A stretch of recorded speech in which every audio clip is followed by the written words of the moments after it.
pindot. Bahay meron ano, barangay. Yes, may bahay ng Vice Mayor.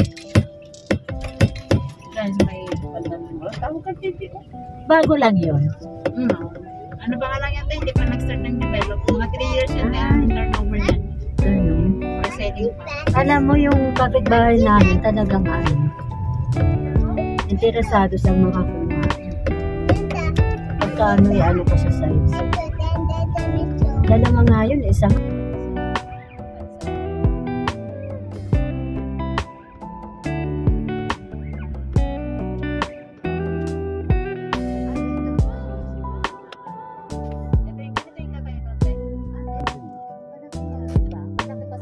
ganyan design niya, magkakatabing tatlong laging ganyan. Ano siya kuya? Depende sa block kung ilan sila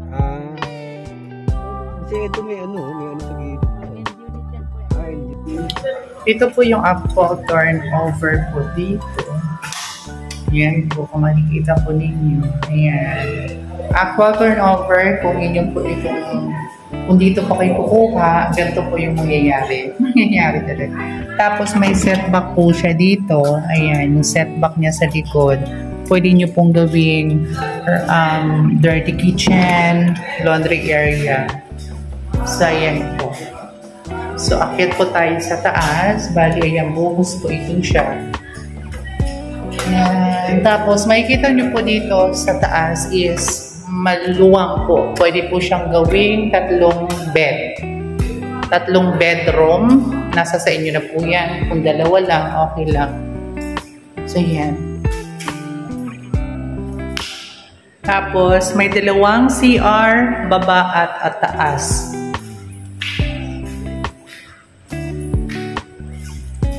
Mataas po yung kanyang ceiling. Ayan.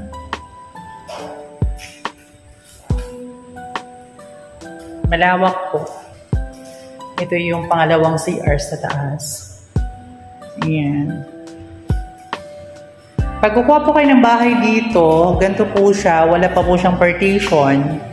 Bali, bird type lang po ito. As in, walang-wala talaga. So, tayo na po magpapaganda. Ito yung makikita nyo. Malawak po talaga siya. Ayan. So, dalawa yung CR. Pwedeng, 3 bedrooms. Pwedeng 2 bedrooms. Tapos, may sarili na siyang car park. Ayan. Stay yung bahay.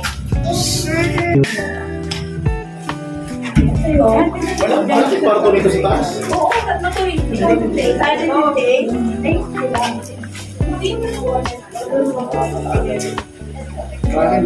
Ito naman yung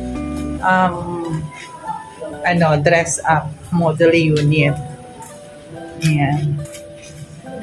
Hindi po ito ibig sabihin pag ganito po yung unit mo is ganito na rin po ang iyong gagawin.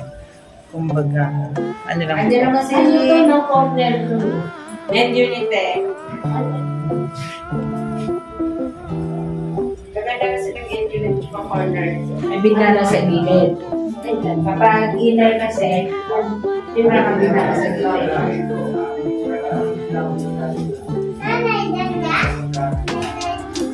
Oo na, okay na sa